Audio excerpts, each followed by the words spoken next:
स्थल में सैन्य निरीक्षण। धृतराष्ट्र ने कहा, हे संजय, धर्म भूमि कुरुक्षेत्र में युद्ध की इच्छा से एकत्र हुए मेरे तथा पांडु के पुत्रों ने क्या किया?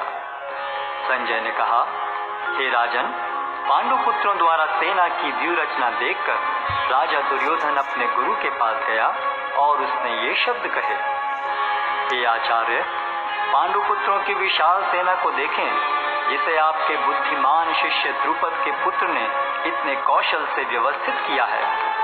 इस सेना में भीम तथा अर्जुन के समान युद्ध करने वाले अनेक वीर धनुर्धर हैं, यथा महारथी युयुधान, विराट तथा द्रुपद। इनके साथ ही धृष्टकेतु, चेकितान, काशीराज, पुरुजित, कुंतीभोज तथा शैब्य जैसे महान शक्तिशाली योद्धा भी हैं। पराक्रमी युधामन्यु, अत्यंत शक्तिशाली उत्तमौजा, सुभद्रा का पुत्र तथा द्रौपदी के पुत्र, ये सभी महारथी हैं। किंतु हे ब्राह्मण श्रेष्ठ, आपकी सूचना के लिए मैं अपनी सेना के उन नायकों के विषय में बताना चाहूंगा जो मेरी सेना को संचालित करने में विशेष रूप से निपुण हैं। मेरी सेना में स्वयं आप, भीष्म, कर्ण, कृपाचार्य, अश्वत्थामा, विकर्ण तथा सोमदत्त का पुत्र भूरिश्रवा आदि हैं, जो युद्ध में सदैव विजयी रहे हैं। ऐसे अनेक वीर भी हैं जो मेरे लिए अपना जीवन त्याग करने के लिए उद्यत हैं। वे विविध प्रकार के हथियारों से सुसज्जित हैं और युद्ध विद्या में निपुण हैं। हमारी शक्ति अपरिमेय है और हम सब पितामह द्वारा भली भांति संरक्षित हैं, जबकि पांडवों की शक्ति भीम द्वारा भली भांति संरक्षित होकर भी सीमित है। अतः इस सैन्य व्यूह में अपने अपने मोर्चों पर खड़े रहकर आप सभी भीष्म पितामह को पूरी सहायता दें। तब कुरुवंश के वयोवृद्ध परम प्रतापी एवं वृद्ध पितामह ने सिंह गर्जन की ध्वनि करने वाले अपने शंख को उच्च स्वर में बजाया, जिससे दुर्योधन को हर्ष हुआ। तत्पश्चात शंख, नगाड़े, बिगुल, तुरही तथा सिंह सहसा एक साथ बज उठे। वह समवेत स्वर अत्यंत कोलाहलपूर्ण था। दूसरी ओर से श्वेत घोड़ों द्वारा खींचे जाने वाले विशाल रथ पर आसीन कृष्ण तथा अर्जुन ने अपने अपने दिव्य शंख बजाए। भगवान कृष्ण ने अपना पांचजन्य शंख बजाया, अर्जुन ने देवदत्त शंख तथा अति भौजी एवं अति मानवीय कार्य करने वाले भीम ने पौंड्र नामक भयंकर शंख बजाया। हे राजन, कुंती पुत्र राजा युधिष्ठिर ने अपना अनंत विजय नामक शंख बजाया तथा नकुल और सहदेव ने सुघोष एवं मणिपुष्पक शंख बजाए। महान धनुर्धर काशीराज, परम योद्धा शिखंडी, धृष्टद्युम्न, विराट, अजय सात्यकी, द्रुपद, द्रौपदी के पुत्र तथा सुभद्रा के महाबाहु पुत्र आदि सबों ने अपने अपने शंख बजाए। इन विभिन्न शंखों की ध्वनि कोलाहल पूर्ण बन गई, जो आकाश तथा पृथ्वी को शब्दायमान करती हुई धृतराष्ट्र के पुत्रों के हृदय को विदीर्ण करने लगी। उस समय हनुमान से अंकित ध्वजा लगे रथ पर आसीन पांडु पुत्र अर्जुन अपना धनुष उठाकर तीर चलाने के लिए उद्यत हुआ। हे राजन, धृतराष्ट्र के पुत्रों को व्यूह में खड़ा देखकर अर्जुन ने श्री कृष्ण से ये वचन कहे। अर्जुन ने कहा, हे अच्युत, कृपा करके मेरा रथ दोनों सेनाओं के बीच ले चलें, जिससे मैं यहाँ उपस्थित युद्ध की अभिलाषा रखने वालों को और शस्त्रों की इस महान परीक्षा में जिनसे मुझे संघर्ष करना है उन्हें देख सकूं। मुझे उन लोगों को देखने दीजिए जो यहाँ पर धृतराष्ट्र के दुर्बुद्धि पुत्र दुर्योधन को प्रसन्न करने की इच्छा से लड़ने के लिए आए हुए हैं। संजय ने कहा, हे भरतवंशी, अर्जुन द्वारा इस प्रकार संबोधित किए जाने पर भगवान कृष्ण ने दोनों दलों के बीच में उस उत्तम रथ को लाकर खड़ा कर दिया। भीष्म, द्रोण तथा विश्व भर के अन्य समस्त राजाओं के सामने भगवान ने कहा कि हे पार्थ, यहाँ पर एकत्र सारे कुरुओं को देखो।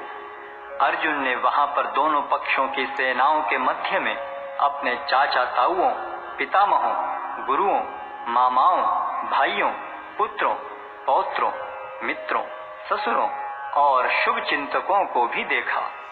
जब कुंती पुत्र अर्जुन ने मित्रों तथा संबंधियों की इन विभिन्न श्रेणियों को देखा तो वह करुणा से अभिभूत हो गया और इस प्रकार बोला, अर्जुन ने कहा, हे कृष्ण, इस प्रकार युद्ध की इच्छा रखने वाले अपने मित्रों तथा संबंधियों को अपने समक्ष उपस्थित देखकर मेरे शरीर के अंग कांप रहे हैं और मेरा मुख सूखा जा रहा है। मेरा सारा शरीर कांप रहा है, मेरे रोंगटे खड़े हो रहे हैं, मेरा गांडी धनुष मेरे हाथ से सरक रहा है और मेरी त्वचा जल रही है।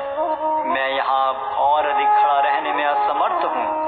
मैं अपने को भूल रहा हूँ और मेरा सिर चकरा रहा है। हे कृष्ण, मुझे तो केवल अमंगल के कारण दिख रहे हैं। हे कृष्ण, इस युद्ध में अपने ही स्वजनों का वध करने से न तो मुझे कोई अच्छाई दिखती है और न मैं उससे किसी प्रकार की विजय, राज्य या सुख की इच्छा रखता हूँ। हे गोविंद, हमें राज्य, सुख अथवा इस जीवन से क्या लाभ, क्योंकि जिन सारे लोगों के लिए हम उन्हें चाहते हैं वे ही इस युद्ध भूमि में खड़े हैं।